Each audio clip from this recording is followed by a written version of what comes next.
So our next speaker actually spoke at our 2021 conference, which was not on a real stage, it was on a Zoom stage. So it's amazing to be able to actually welcome her to the stage in a second and share her learnings with you all. So I'm going to introduce Denise from Cisco. Denise is a business agility leadership and OKR guru. She's recognized for being an action-biased leader, supports leaders and teams through transformational change, thrives on coaching senior leaders and executives, and she really, really takes a meet you where you are approach to everything that she does. Also, just last week, released a brand new book called OKRs Unleashed, a guide to cultivating a culture of outcomes and excellence. So with that, it's an absolute honor and pleasure to welcome Denise Kanfield, our first speaker, to the stage.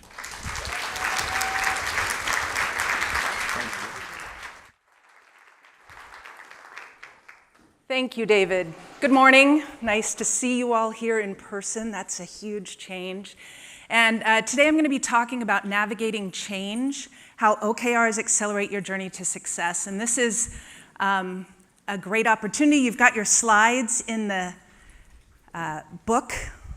Should we call it a manual or a Bible? I mean, I'm going to take that home and live from it. But in there might be some acronyms and things that are different on what I'm presenting today, because I sent that in a little early. I'll hopefully explain that as we go. But if you have any questions, catch me on a break and we can chat about it. I'll talk a little bit about Cisco security to start. That's the part of Cisco that I work in.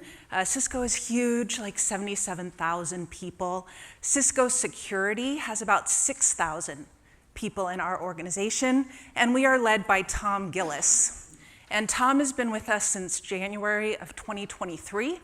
There's a lot of VMware people here, so that name might seem familiar to you. And Tom did come over from VMware, and I'll talk more about that later. But this is a product organization within Cisco, and so we have 29 products that this group kind of lives and breathes and brings to the market. And so you can imagine over time, things have changed significantly, and we'll talk about that. So I'm not going to read these to you, but it covers our vision and our mission and our values. And I really want to dig into these values for a really quick minute, because if you look at these, you might think, hey, these were written for OKRs, right? If you think about the cycle, which we'll talk about, build and learn together, right? As you go through the OKR cycle, that renewal, that learning from what you've experienced, it lives in there. Create clarity to drive momentum. I'm going to talk about clarity and how important that's been on our journey. It's one of our core values. Be kinder than necessary. I use this a lot, right? You can't get too rigid with this process. And so let go of perfection, and as a control freak, that is not easy for me. It's not easy, it's been a journey, but if you're kinder than necessary, if you just think about, what's most important to that person, then you can really let go and let yourself serve helping them move forward. And then celebrate together. I mean, I couldn't have walked into a better job with these values at the core of who we are before you even look at OKRs. So the organization has been using OKRs since 2019, and I'll talk about that journey in just a few minutes. Right now, in fact. But you're not going to see a typical timeline here. What I want to talk about is the changes we've gone through on this journey. So we introduced OKRs in 2019, and since then, we have had 10 strategic plans. So every year, Cisco goes through a process, and we create or update a long-range strategic plan and an annual plan. So that's been quite a journey. We've had a lot of things that stayed the same through that, and in a few minutes I'll talk about why a lot of things have changed through that. But every year you're going through that element. In May or June timeframe, our fiscal year starts in August. So you got to go through that whole process, right? Well, in that process, we've acquired 7 different companies into Cisco security.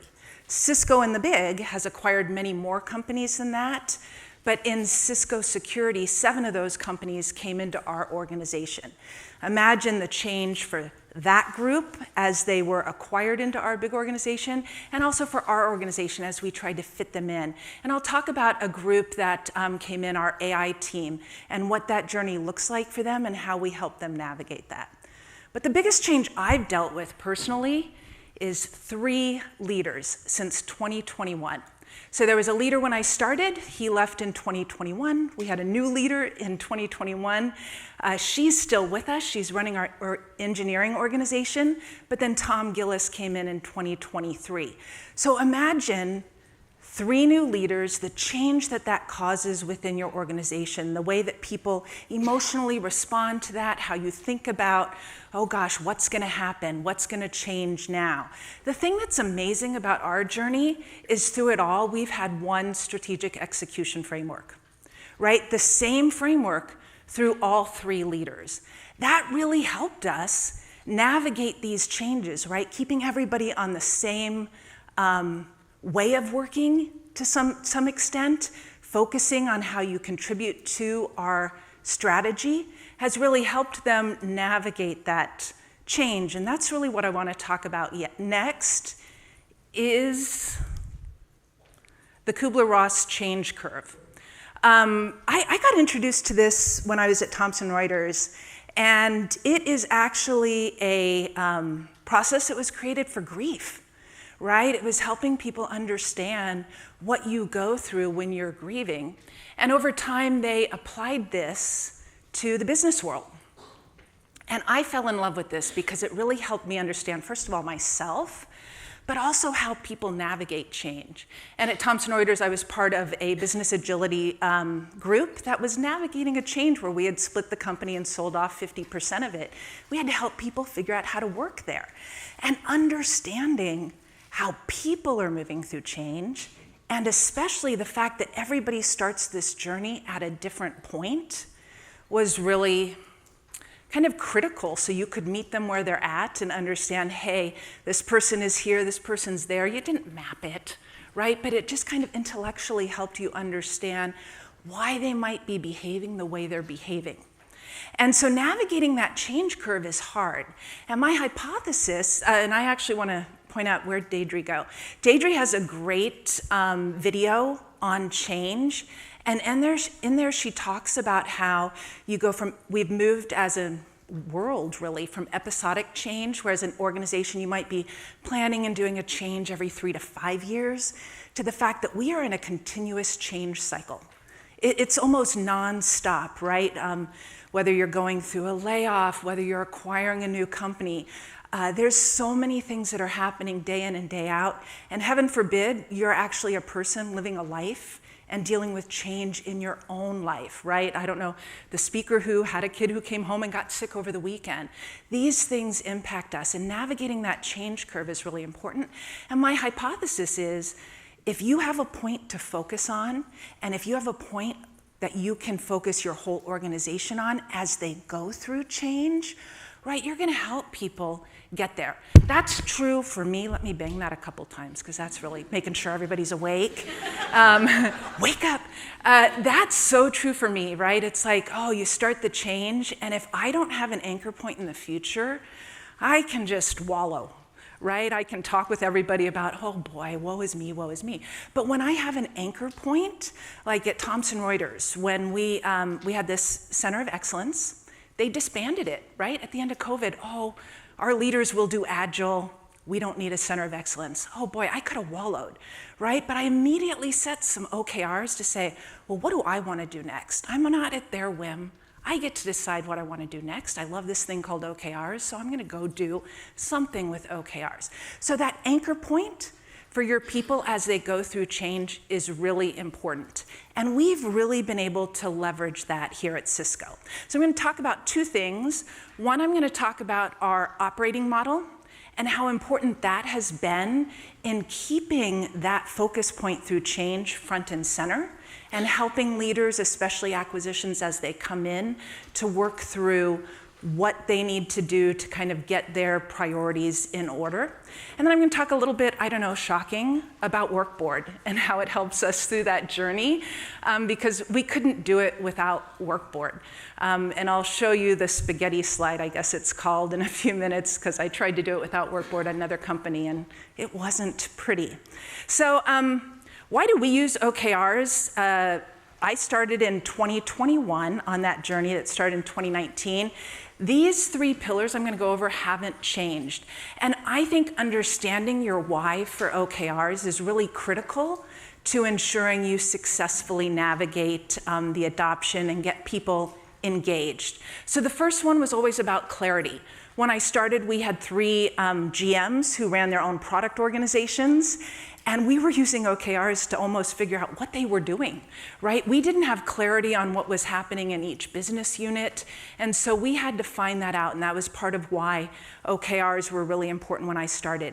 Now it's really important because we're bringing those 29 products together into security protection suites, and we need to understand what the right products are, what the right features are, to not enhance the individual products, but to bring to the market the right product or security protection suite to help our customers. Prioritization has always been a big focus. When we had these individual GMs, it was about deduplicating. We actually found that we had some duplicate products that were being created at the same time in 2 separate business units that did the exact same thing, maybe a little differently, and had different names. So going through that process to help them prioritize to now where we're prioritizing the right features to get into our protection suites and move that vision forward has been a big change. But still prioritization, right? It can't be a surprise to anybody that results are a big reason why we use OKRs, right? Being able to name what those results are, see what they are, start at the beginning, right, of the year where we're naming where we want to be at the end of the year, telling people what the result has to be, get it in their head and imagine it. And I think Tom did a great job, right? He came in January of 23, and in March of 23, he introduced this concept of protection suites. And by August, we were launching them. This was huge. This is something that had not been done in Cisco to move that quickly. And we're still working to make that all come together and be the promise that we have for our platform to the market. But he moved that needle by naming it, by telling people where we're going, why it's important, and what the result has to be. On top of that, he's driven amazing growth, right? Double-digit growth. And some of our products were losing ground. So to have turned this around, it's not like going from 9 to 10%.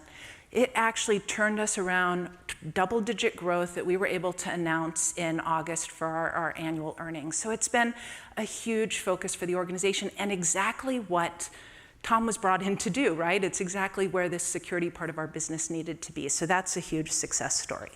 So how do we do it? I'm going to talk a little bit about our operating rhythm for our program, and then for our senior leadership team, and then for our teams that are doing this quarterly. And throughout it, I'll talk a little bit about Workboard, because navigating all this, change is important. If you think about that change curve, when you start through it, you kind of slow down, right? And if you're trying to get to growth and drive people, how do you accelerate that motion and keep them moving? So I'll talk a little bit about why having an operating rhythm and model really helps you to do that. So our program, we call it results management, right? Thank you, Workboard. There's been a lot of support for that through the years. Our program has got 4 pillars. Our first pillar is education. And so there's a lot of content. I have content like you wouldn't believe, and it's because I did a lot of learning and development throughout my career. But this education, we do some of it in person, we do some of it through digital learning, and then I do a monthly, soon to be bi-monthly, results realm that has a topic each month that people can come to and learn. So that learning piece is really important. We've incorporated it into our onboarding, and then I'm going to talk about education in our acquisitions, right? Meeting with the leaders, understanding what they know or don't know about OKRs, and then helping them to build the right operating rhythm for that. Adoption is a key part of our program, so helping teams to use OKRs, to put it into how they work and expand our usage within Workboard. The community, our OKR coaches, and then our OK architects. So we've got a group of chief of staffs throughout the business who own OKRs, and that's our OK architects, and we meet bi-weekly to really help them focus in on how they're bringing it to life and help their part of the organization to leverage OKRs. And then operationalize. So how do you take this thing and get it in how you work, right? So that it's not, oh, something else someone has to do. And Workboard helps you do that. I got to tell you, Wobot, did I get that right? Oh my gosh, I'm excited. I cannot wait to have that go live for us. But operationalizing is something that I would say I spend about 70% of my time on. And it isn't telling people what to do. It's literally sitting down from day one and saying, help me understand how you work, and then helping them understand how to weave OKRs into how they work, right? If you're trying to shove the thing into the middle of something, it's going to be very painful for you and for them. So start by learning what they do and then bring OKRs in. So I'm going to start just with operating model purpose. I think Jamie was talking last night about VMware and having a document that told people what things mean, right? And we always start with what the purpose of operating model is, because everybody could be thinking of it differently. So for us, it's operationalizing our strategy to achieve the results that we defined. It helps us drive execution and alignment and accountability. So it's the thing that helps us know where we're talking about what as we move day to day. So it's not just setting the OKRs, but it's how we live through them. Our operating model, I'm going to focus on the OKR element. I just want you to know it's much bigger than that, right? There are a lot of other meetings and things that are taking place, but we'll focus on the OKR element of it. It's also about that shared understanding across stakeholders, right? I don't think I'm ever going to be done with workshops, Samira, right? Because I may get them to draft because it's so much easier to edit than to create from scratch. But getting those leaders in a room, hashing it out, and gaining common understanding across each other to say, hey, this is what we're doing, has ended up as gold for us in our adoption across the business. So I'm going to talk first about our strategic priorities operating model. So that's the OKR piece. I'll be really quick on this.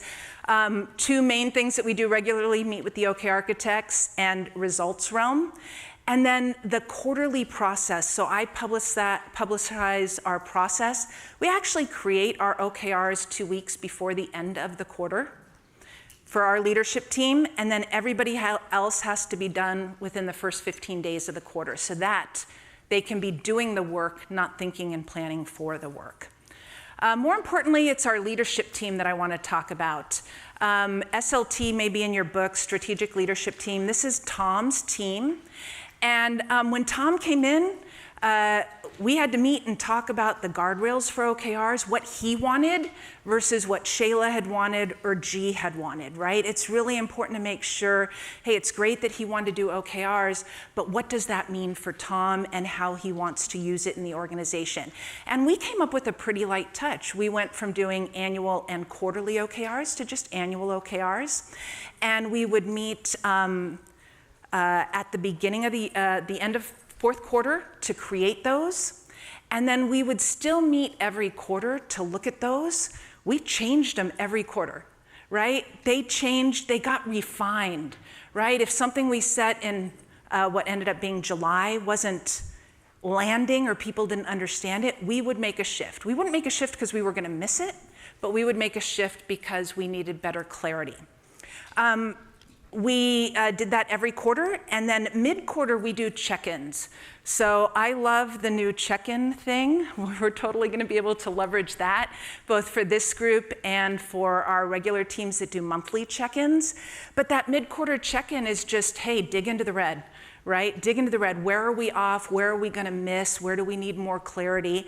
And help with that. And then we do go to his monthly staff meeting once a month, just to update, right? And again, it's not, hey, here's a biz review, we're at 60, we're at 30, we're at this. It's really, hey, here's what we're celebrating, and here's where we still need help. And that's every month. I want to quickly show this.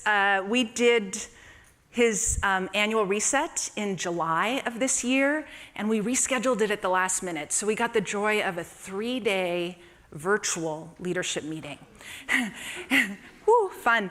And you can imagine the first 2 days, it was a lot of PowerPoints. So day 3, I got to come in, we had 5 hours for setting OKRs, and we used Canvas. And that was great, right? So some of them had not used Canvas, but they used Miro or Mural, so it was not a new concept to them. And jumped right into a retro. Got people to put Post-its on. Some people are like, I can't do that. Can I just text you the thing? Sure, text it.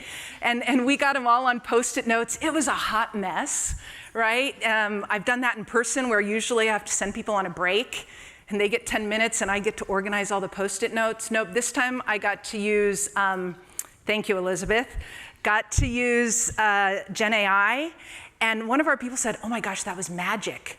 You pushed a button and everything was themed and organized, and it was magic, because it would have taken me so much time to do that. So we used Canvas for this, and if you know Canvas, we also created the OKRs within Canvas, which was a great way to start. We also use scorecards, so you got those on your tables.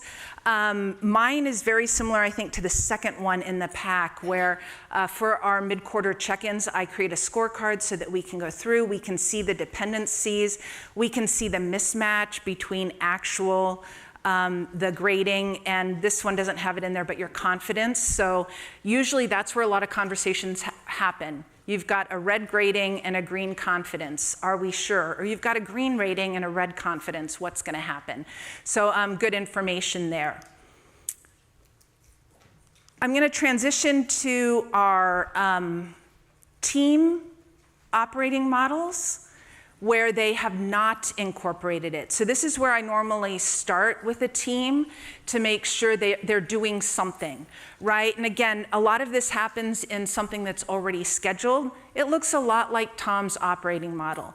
The big difference is that quarterly they are creating. So at Tom's level, we're doing annual OKRs. At L2, annual and sometimes quarterly, and then L3 and below, we're doing quarterly. We call those the supporting KRs, so we can see how they all track up and align with Tom's. So they go through the same quarterly process, typically in an offsite. At the end of the first month of the quarter, they have to set their confidence rating so that we can see that in the supporting KRs and be able to set confidence for Tom's. And then monthly, they do check-ins. So I want to talk a little bit about check-ins without going into too much detail. I found people would look at me and say, well, we just did a check-in last month. Why do we need another check-in? And so I created this slide to say, look, each month is a little different. You're at a different place with the results that you're generating, right? So in month 1, if you've just set your quarterly OKRs, you might need to ID dependencies. You have to make sure you're aligned. If you've got another team that has something that they're contributing, how are they aligned? And then at the end of the quarter or at the end of the month, you have to set confidence. In month 2, it's all about assessing, escalating, and de-risking your OKRs, as well as removing blockers. So you might say de-risk, remove blockers, same thing. This is also sometimes where we start to identify that we're probably maybe going to need a different KR, right, for next quarter. If something's just really off track, perhaps it was the wrong goal to begin with, and we need to look at that. And then in month 3, de-risk, make sure everybody's aware, no surprises, kick off that quarterly cycle, and then celebrate. Sometimes you celebrate the first week of the new quarter, but sometimes it's towards the end of the month 3. All right, I want to transition and kind of tie back to change, right? In August of last year, we brought in an organization called Armor Block. They're now our AI team. We were talking last night about how do you bring in these acquisitions and do they keep their name? Do they not keep their name? Do they keep their culture? Do they stay separate? Are they part of your organization? And you can imagine, having done it 7 times, we've We've tried all of those things. So what I love right now is with Armor Block, it was they're coming in, we're going to rename them AI team, and we are going to enfold them in the love of Cisco. They're going to be Cisconians, right? And so I got to meet with Anand and talk about, well, how did things work at Armor Block? What did you do there? Right? So understand how they worked, what their rituals were, how they talked, how they communicated. They used OKRs, so that was great, right? We weren't starting from ground zero. And then go through what our operating model was, look at their meetings, and help work through it. So I have like a 30-page deck that we created together based on that information. You'll be happy to know I'm not going to take you all the way through it, but I am going to share a few details because it really helped them to learn how we operated, but also to know where they could bring OKRs to life. And I mentioned when they started because they just did their one-year review and kind of wrap up from being an acquisition, and they were able to use their OKRs that were set when they first came in as a way to tell the story for how they won and how they had been doing great work. So I'll talk about embedding OKRs in your op model, right? This was so important. When I started at Cisco, people were super frustrated. It's like OKRs are just more work. They're more work. And so we've been working and working and working and then reworking how to just get it to live in what you already do. Because it shouldn't be additional, right? If these are your most important priorities, why wouldn't you be talking about them at your different meetings? So with Anand and his leadership team, we went through and we said, okay, well, updating and reviewing OKRs, that's something we got to do, right? So when are we going to do it? They work on biweekly sprints. So we said, hey, you should update and review that at the end of your sprint. Wouldn't that be the natural place to do it? That's already where you're talking about what you did. And so you can look at the results in your sprint retro. You can talk about it at your AI team, which is a staff team, which is a cross-functional group I'll talk about in a minute. And then in your direct one-on-ones, right? Don't be surprised by misses. Let's use those as learning. If you surprise people, they might not react the way you want them to. So make sure you're talking about it in your one-on-one. Escalations. Those should be happening bi-weekly, should happen in a minute if you need them.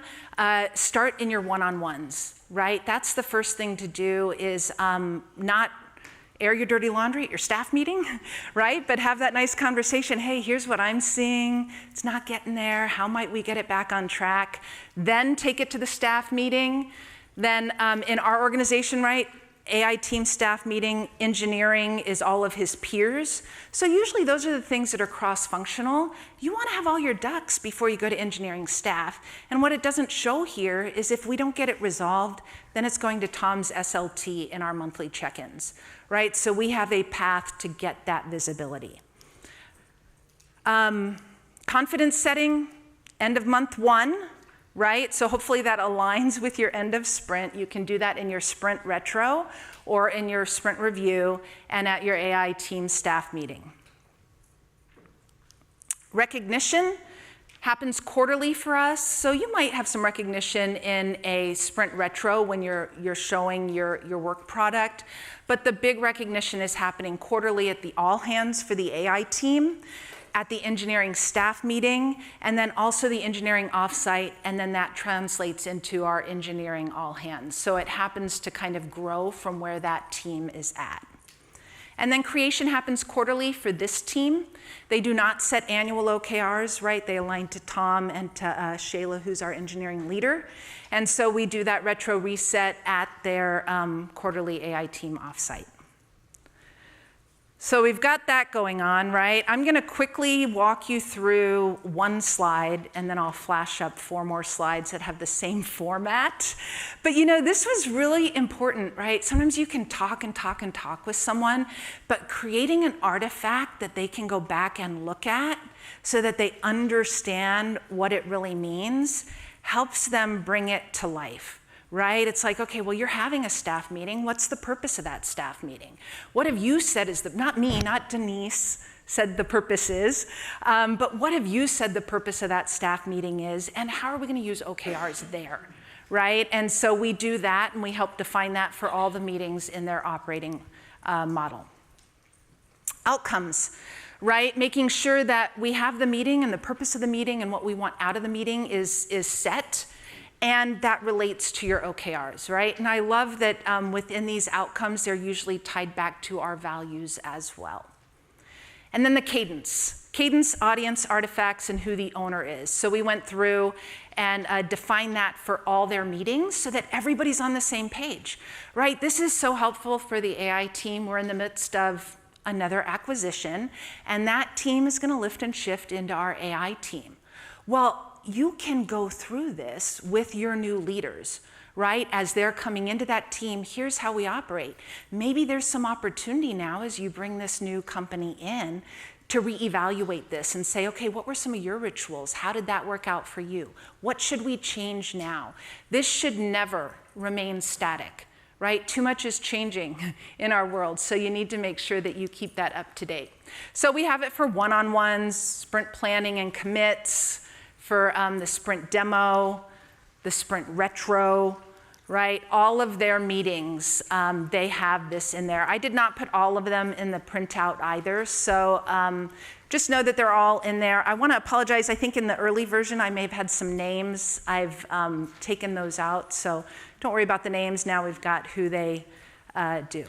The one thing that's been huge for us as we navigate and help leaders coming in, as we help our existing teams, right, navigate change and keep their operating models so that they're getting the right work done at the right time, the tool's been huge.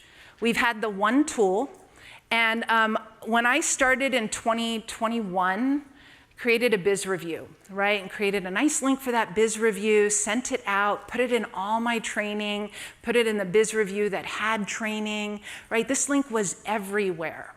And I think I had one moment of brilliance, because at the end of the year, when it was time to do the next year, instead of creating a new biz review and having to change everything, I just changed that biz review, made a copy, kept the old information, but the new one was the same link. And this was huge, right? This was huge. I mean, no matter when we've sent it to you in your welcome to work board email, whether it's on our SharePoint site, whether it was, you know, some random thing in WebEx that someone sent you at some point, they're like, how do I get to the OKRs? Oh, here's the link. That link has been the same for 3 years. The data has changed a lot. And Matt helped me with this new format. I think it was last year we had a slide, because sometimes we have to convert these things to slides, even though we don't want to. We had a slide, and I'm like, Matt, I need my biz review to look like my slide, so you connect the dots in people's head. So he did that. He changed the whole biz review for me. He helped me reimagine that. And so the formats change, the content changes, but within that biz review, they can always go to the same place. And then I hot link all the other biz reviews at the bottom of it. So people can then just navigate from there. Oh, I need to get to Shayla's, or I need to get to Craig's or Ambika's. They can just navigate through there and get to those links. So that has been huge. Why, right? I will talk a little bit about not having a tool. When I was at Thomson Reuters, we didn't have a tool. It was kind of painful. We had just introduced OKRs. I got to build this wonderful Excel spreadsheet template that everybody would enter their OKRs into. Well, you know what happens when you build something? Then you get to own the thing, right? So then they came and they're like, hey, Denise, we need to know how everything aligns. I'm like, oh, really? How am I gonna do that? Well, I printed out all the Excel spreadsheets. All the Excel spreadsheets, right? We had a big wall in Ann Arbor. I pasted them all up on a wall, okay? That was pretty. This was the actual color. Well, then I had string. And in this case, you're gonna see one example. We had colored string, right? So we took the string and we started figuring out, oh, where do they align? Where do they align horizontally? Where do they align vertically? And then it's like, oh, wait, there's something missing. So then we had all these Post-it notes for the gaps. It's like, oh, God, right? And it kept going and going and going. And it just created a lot of work. So then guess what? Guess what I got to do? I got to go work with these leaders and say, we found all these gaps and here are yours. So now we got to figure out how to address those gaps. And they're like, oh no, that's okay. I changed my OKRs. I've updated the spreadsheet. It's on, my home laptop that's in a drawer in the basement in Minnesota. It's like, what? Right? It was bad. And so I came to Cisco, and I knew they had Workboard, which was one of the main reasons that I really I took that opportunity. And we went from this hot mess to one-level alignment, right? One-level alignment. I could pull this view up and see all the objectives that align to the top level objective. This is not our data, just so you know, so it's okay. But you could see immediately, oh, I would have expected this group or that group to have something here. It's missing. So it's really easy if you understand your business to identify the gaps, right? There's something you showed Samira. Well, it's not the relationship map, but in your presentation, she had her Gen AI create this thing that said, hey, here's where all your stuff is, right? And here's where you need to align, and then you could create supporting OKRs. Well, even right now in Workboard, I have to send those emails, right? So when we created our OKRs, the chiefs of staff reach out, meet with the OK architects, and they're like, okay, well, where do I need to align to Tom, or when am I gonna get Shayla's OKRs? And I literally go through and say, hey, here are the 5 places you are gonna need to have a supporting OKR. And you now can generate that, right? And so that's really cool. If you didn't realize how cool that was, if you're running an OKR program and people ask you that question, that's gonna save you hours in what you do. So we've got this view. We still have the view where it shows you how you're gonna accomplish the OKR, and now you have the relationship map, which I didn't get a chance to get a picture to include in here, but the relationship map is really great, and we've now loaded our strategy into OKR, into Workboard. So you can take your strategy, you can see your aligned OKRs, you can see your aligned key results, and really start to see the magic of how you're going to execute against that strategy. Others probably have had both, but we have not always had both. At Thomson Reuters, it was like this, right? The results were like this and immediately outdated, right? So it was just, if you can't tell, incredibly painful.